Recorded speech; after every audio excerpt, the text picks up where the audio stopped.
வணக்கம். ரெண்டு சைடு ரெண்டு பேர் அடிச்சுக்கிறது நிப்பாட்டினாங்க. ஒரு சைடு சைனா, இன்னொன்று சைடு யூஎஸ்ல வந்து இன்னைக்கு வாஷிங்டன் டே, பிரசிடென்ட்ஸ் டே, லீவ். அது எது வேணா இருக்கட்டும், லீவ் ஒன்று. இந்த சைடு சைனா நாளைக்கு டியூஸ்டே அண்ட் வெனஸ்டே 2 நாள் வந்து சைனீஸ் நியூ இயர். சாதாரணமாக சைனீஸ் நியூ இயர்ன்றது 10 நாள் லீவ் விடுவாங்க. அவங்க ஊரெல்லாம் நம்ம ஊரில் எப்படி பொங்கலுக்கு லீவ் விடுறாங்களோ, நார்த் இந்தியாவில் எப்படி தீபாவளிக்கு லீவ் விடுறாங்களோ, வெஸ்டர்ன் வேர்ல்டில் எப்படி கிறிஸ்மஸ்க்கு 10 நாள் லீவ் விடுறாங்களோ, அது மாதிரி இங்கே நியூ இயர்க்கு வந்து 10 நாள் லீவ் விடுவாங்க. அண்ட் மோஸ்ட்டாக வந்து ட்ரேடிங் கம்மியாக இருக்கும். அண்ட் நாளையிலேருந்து அது ஆரம்பம். பட் உங்களுக்கு தெரியும் ரைட், சாட்டர்டே சண்டே லீவு, இன்றைக்கி ஒரு நாள் லீவ் போட்டால் கண்டினியூஸாக எக்ஸ்ட்ரா ஒரு 2 நாள் கிடைக்கும், 3 நாள் கிடைக்கும். அதனால் சைனீஸ் மார்க்கெட் வந்து ஆல்மோஸ்ட் நான் எக்ஸிஸ்டன்ஸ் வச்சுங்க. பிரேசில் மார்க்கெட்டும் இன்றைக்கி லீவு, கனடா மார்க்கெட்டும் லீவு, சவுத் கொரியன் மார்க்கெட்டும் லீவு. எல்லா மார்க்கெட்டும் லீவ் இருக்கிறனால நம்ம ஆளுங்க ஃப்ரீயாக ஓடினாங்க. ஏன்னா எந்த விதமான கன்ஃபியூஷன் கிடையாது. இவன் எப்படி இருப்பான், இவன் என்ன சொல்லுவான், அது எப்படி ஆகுது, ஜியோ பாலிட்டிக்ஸ் எதுவுமே கிடையாது. அண்ட் இந்தியா பாட்டுக்கு இன்றைக்கி வந்து ஃப்ரீ ரனில் போச்சு. லாஸ்ட் 2-3 டேஸாக வந்து கீழே விழுந்ததுக்கு வந்து ஷார்ட் கவரிங்ஸ் இன்றைக்கி முடிஞ்சிருக்கு. ஒன்று. ரெண்டாவது, இந்த ஷார்ட் கவரிங்ஸ் மேலே போகுமா, போகிறதுக்கு நிறைய சான்சஸ் இருக்குது. ஆஸ் லாங் ஆஸ், மறுபடியும் நான் சொல்கிறேன், ஆஸ் லாங் ஆஸ் 25,400 உடைக்காத வரைக்கும் ஸ்ட்ராங்காக வந்து மார்க்கெட் இருக்கிறதுக்கு வாய்ப்புகள் இருக்குது. அண்ட் அட்லீஸ்ட் அந்த 26,600 ஆச்சு டச் பண்ணிடுப்பான்றது கெஞ்சி கேட்டுக்கலாம். ஏன்னா அது ரொம்ப நாளாக வந்து அந்த டார்கெட்டை வந்து டச் ஆகாது இருக்குது. வெயிட் பண்ணி பார்க்கலாம். நாளைக்கு இம்பார்ட்டன்ட் டேட்டுன்றது நம்ம பேசியிருக்கிறோம். நான் மட்டும் இல்லை, ஊரில் இருக்கிற எல்லா அஸ்ட்ராலஜர்ஸும், எல்லா ஃபைனான்ஷியல் அஸ்ட்ராலஜர்ஸும் வந்து இதை பற்றி பேசிகிட்டு இருக்காங்க. ஒரு காலத்தில் வந்து மேபி இது தேவையா இதை எடுத்துக்கிட்டான்னு சொன்னால் நம்புகிறாங்க. அண்ட் ரிப்பீட்டேஷன் ஆஃப் பேட்டர்ன்ஸ் பார்த்துட்டு இருக்காங்க. அண்ட் நான் என்னை பொறுத்த வரைக்கும் எனக்கு வந்து அஸ்ட்ராலஜி தெரியாது. நான் ரிப்பீட்டேஷன் ஆஃப் பேட்டர்ன்ஸ் தான் நான் வந்து பார்த்துட்ருக்கேன். இது அடிக்கடி நம்ம பேசிகிட்டு இருக்கோம். பார்க்கலாமே, காலம் பதில் சொல்லிட்டோம். So starting from tomorrow till September 3rd week வரைக்கும், 3rd 4th வரைக்கும் வந்து it is on a danger ஜோன்ற மாதிரி பேசிகிட்டு இருக்காங்க. Let's wait and see. Okay, so மார்க்கெட்டை பொறுத்த வரைக்கும் நம்ம சார்ட்டை டிசைட் பண்ணிவிட்டு நம்ம போகலாம். அண்ட் ஓவரால் மார்க்கெட்டை பொறுத்த வரைக்கும் ஆஸ் ஆஃப் நவ் ஓவரால் மார்க்கெட்டை பொறுத்த வரைக்கும் கொஞ்சம் அந்த ஹாப்பி மூடில் இருக்குது. Mainly because of US China வந்து க்ளோஸில் இருக்குது. ஆக்டிவிட்டி ஆனதுக்கப்புறமா என்ன ஆக போகுதுன்றது அடுத்தது பார்த்துக்கலாம். இன்றைக்கி market 211 points plus. Nifty spot, Nifty features வந்து 209 பாயிண்ட்ஸ் ப்ளஸ். இன்றைக்கி வந்து நம்ம எடுத்து பார்த்தால் மேஜராக எல்லா செக்டாருமே வந்து சூப்பர் டூப்பராக இருந்துச்சு. எஸ்பெஷலி நீங்கள் வந்து எடுத்து பார்த்தீங்கன்னா பேங்கிங் செக்டாரில் பப்ளிக் செக்டர் பேங்க்ஸ் எல்லாமே வந்து சூப்பர் டூப்பராக இருந்துச்சு. நம்ம எத்தனை தர நம்ம இதை பற்றி நம்ம பேசியிருக்கிறோம். Union bank, Canara bank, bank of India, bank of Baroda, Punjab national bank, Indian bank, இது எல்லாமே வந்து மேலே நம்ம பேசிடணும். இது எல்லாமே இன்னைக்கு மேலே. இதுக்கு நடுப்புற வந்து நம்ம பேசாதது வந்து ஆக்சிஸ் பேங்க்கு 2% அப்பு, கனரா பேங்க்கு நம்ம பேசல 2.9% அப்பு, HDFC அதுவும் இன்னைக்கு வந்து 2% அப்பு. ஸோ மீதி எல்லாமே வந்து நம்ம பேசியிருந்தோம் பப்ளிக் செக்டர் பேங்க்ஸை பொறுத்த வரைக்கும். இதே மாதிரி இந்த சைடு நம்ம எடுத்துக்கிட்டோம்னு சொன்னால் ரியாலிட்டிஸ் வந்து ஓரளவுக்கு நல்லா பண்ணியிருக்கு. ரியாலிட்டிஸ் ஒரு நல்ல மேலே போச்சு, ஒரு ஃபால் வந்துச்சு. அந்த ஃபாலை வந்து வேவ் 4 வந்து இன்னும் மார்க் ஆகலை.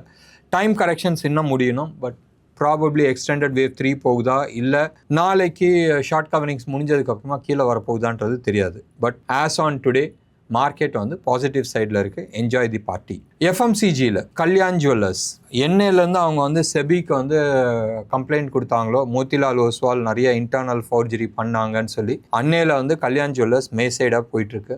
We have to wait and watch what is happening. Capital goodsலேயும் வந்து நல்லா இருக்குது. Cummins India, Dexon, Siemens India, BHEL, supreme industries, இது எல்லாமே வந்து சூப்பர் டூப்பராக இருக்குது. பவர் செக்டாரும் இன்னைக்கு நல்லா இருந்துச்சு. பவர் செக்டார்ஸோட power sector related finance company தெரியுமா, பவர் ஃபைனான்ஸ் கார்பரேஷன், இது வந்து நம்ம ஆல்மோஸ்ட் 350 லெவலில் வந்து நம்ம பேசணும். இன்னைக்கு வந்து 410 அந்த லெவலில் வந்து போயிருக்கு. Super duper. லாஸ்ட் 30-35 டேஸில் வந்து ஆல்மோஸ்ட் 12-13% வந்து அப்பா இருக்குது பவர் ஃபைனான்ஸ் கார்பரேஷன்ஸ். எத்தனை பேர்த்துக்கு ஞாபகம் இருக்குன்னு தெரியாது. பவர் ஃபைனான்ஸ் கார்பரேஷன் மாதிரியே RECயும் நம்ம வந்து பேசியிருந்தோம்.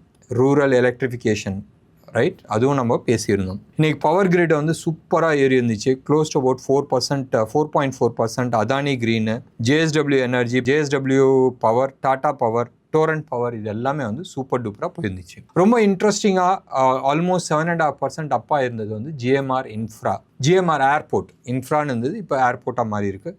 ரொம்ப நல்லா இருந்துச்சு. நீங்கள் வந்து அந்த சார்ட்டை வந்து நீங்கள் பார்க்கணும்.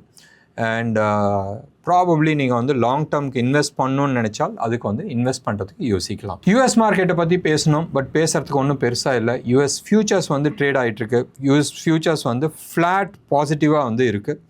அண்ட் ஃப்ளாட் பாசிட்டிவ்ன்றது ஆல்மோஸ்ட் அபவுட் 150 பாயிண்ட்ஸ் ப்ளஸில் இருக்குது. டாலர் இண்டெக்ஸ் வந்து 96.94 இருக்குது. கொஞ்சம் ப்ளஸ்ஸாக இருக்குது. 96.3 பக்கமாக இருந்துச்சு. இன்றைக்கி 96.96 இருக்குது. 94 இருக்குது. கமாடிட்டிஸ் ஆல்மோஸ்ட் அபவுட் $23 வந்து கோல்டு வந்து விழுந்திருக்கு. சில்வரை பொறுத்த வரைக்கும் 1.3% வந்து கீழே விழுந்திருக்கு. ருப்பி டேர்ம்ஸில் நம்ம எடுத்துக்கிட்டோம்னு சொன்னால் ருப்பி அதே லெவலில் தான் இருக்குது. 90 rupees 76 ட்ரேட் ஆகிட்டுருக்கு. கோல்டை பொறுத்த வரைக்கும் 15,930 வந்து ட்ரேட் ஆகிட்டுருக்கு. 70 ரூபா கம்மி ஃபார் 16,000 ஃபார் 24 கேரட் ஜிஎஸ்டியோட சென்னையில் விற்கிற ரேட்டு. சில்வரை பொறுத்த வரைக்கும் 2,57,000 வந்து ட்ரேட் ஆகிட்டுருக்கு. இது 999 குவாலிட்டி ஜிஎஸ்டியோட. வேறு எதுவுமே சொல்கிறதுக்கு எதுவுமே இல்லை. யூஎஸ் பற்றி நம்ம வந்து ஏற்கனவே வந்து ஃப்ரைடே அன்னைக்கு பேசினோம். அதே மார்க்கெட் தான் இன்றைக்கி இருக்குது. இன்றைக்கி வந்து லீவுனால யூஎஸ் மார்க்கெட்டும் லீவு, சைனீஸ் மார்க்கெட்டும் லீவு. ஸோ நாளைக்கு தான் நம்ம வந்து பார்க்கணும் how US market is behaving. Chinese மார்க்கெட்டை பொறுத்த வரைக்கும் அடுத்த ஒரு 1 வீக் வந்து மோர் ஆஃப் எ லைட் ட்ரேடாக இருக்கிறதுக்கான பாசிபிலிட்டிஸ் இருக்குது. நிறைய ஸ்டாக்ஸ் வந்து ரிவர்சல் கொடுத்துருக்கு. ஸோ மேலே போய் வேவ் 3 டே சார்ட்டில், not on a weekly chart, day சார்ட்டில் மேலே போயிட்டு கரெக்ஷன்ஸ் முடிஞ்சு மேலே போகுது. இன்னும் டைம் கரெக்ஷன்ஸ் முடியல, ப்ரைஸ் கரெக்ஷன்ஸ் மேபி முடிஞ்சிருச்சுன்றதை நம்ம எடுத்துக்கலாம். எஸ்பெஷலி நீங்கள் வந்து பேங்கிங் செக்டர்ஸ் எடுத்துக்கிட்டோன்னா எஸ் அப்படி தான் சிச்சுவேஷன்ஸ் இருக்குது. நிஃப்டி எந்த அளவுக்கு வீக்காக இருக்கோ அந்த அளவுக்கு பேங்க் நிஃப்டி வீக்காக இல்லை. Bank Nifty is showing strength. So இது மட்டும் மனசில் ஞாபகம் வச்சுங்க. ஐடி செக்டர்ஸ் மொத்தமாக வந்து கழுவி ஊற்றியாச்சு. அண்ட் எனர்ஜி செக்டர் ஆகட்டும், பப்ளிக் செக்டர் என்டர்பிரைசஸ் ஆகட்டும், பப்ளிக் செக்டர் பேங்க்ஸ் ஆகட்டும், இது எல்லாமே வந்து பாசிட்டிவ் சைடில் நிற்குது. இது மனசில் ஞாபகம் வச்சுக்கிட்டு அதுக்கு தந்தாப்பில் ஸ்டாப் லாஸ் போட்டுங்க. செல் ஆன் ரைஸ் தான் வந்து ரைட் now வந்து மார்க்கெட்டில் நடந்துகிட்ருக்கு. ஸோ ஹோல்ட் பண்ணி எங்கேயாச்சும் ஒரு இடத்துல மறுபடியும் ஸ்டாப் லாஸ் போட்டுங்கன்னு தான் மறுபடியும் நான் வந்து சொல்கிறது. எஃப்ஐஐ டேட்டாஸ் இந்த ப்ரோக்ராம் ரெக்கார்ட் பண்ணுற வரைக்கும் வரல. அண்ட் ஃப்ரைடே அன்னைக்கு விற்றது உங்களுக்கு எல்லாத்துக்குமே தெரியும். க்ளோஸ் டு அபவுட் 7,400 crores வந்து விற்றுருந்தாங்க எஃப்ஐஐஸு.